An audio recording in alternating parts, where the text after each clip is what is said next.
નમસ્કાર મિત્રો, પેરના ન્યૂઝમાં આપનું સ્વાગત છે। માતરના ઓમપુરી આશ્રમ પાસેના ગૌચરમાંથી મંજૂરી વિના ઝાડ કપાયા। માતરમાં આવેલા ઓમપુરી આશ્રમ પાસેના વિસ્તારમાં ઓમપુરી આશ્રમના સંચાલકો દ્વારા ગૌચર જમીનમાંથી ગેરકાયદેસર ઝાડની કમાણી કરી નાખવામાં આવી હતી।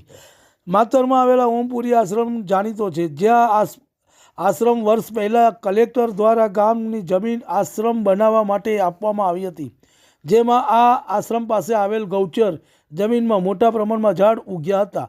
આ ઘટાદાર ઝાડનું ઓમપુરી આશ્રમ સંચાલક દ્વારા કોઈ પણ જાણ કર્યા વગર કે કોઈની મંજૂરી લીધા વગર કાપણી કરવામાં આવી હતી। તેમાં આશ્રમના સહિત આસપાસના વિસ્તારના 200થી વધુ મણ ઝાડ કાપી નાખવામાં આવ્યા હતા। આટલા મોટા પ્રમાણમાં ઝાડ કાપવામાં આવ્યા તો શું ગામના સરપંચ અને તલાટીને આ વાતની જાણ નહીં હોય?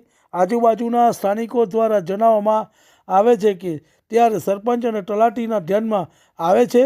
ઝાડ કપાઈ ગયા પછી વળતર મેળવીને શું કરવાના છે? તંત્રને કેમ દેખાતું નથી? રિપોર્ટ રવિ સાધુ લિંબાસી। તમને અમારા સમાચાર પસંદ આવ્યા હોય તો લાઇક, શેર, બેલ આઇકોન અને સબસ્ક્રાઈબ કરો।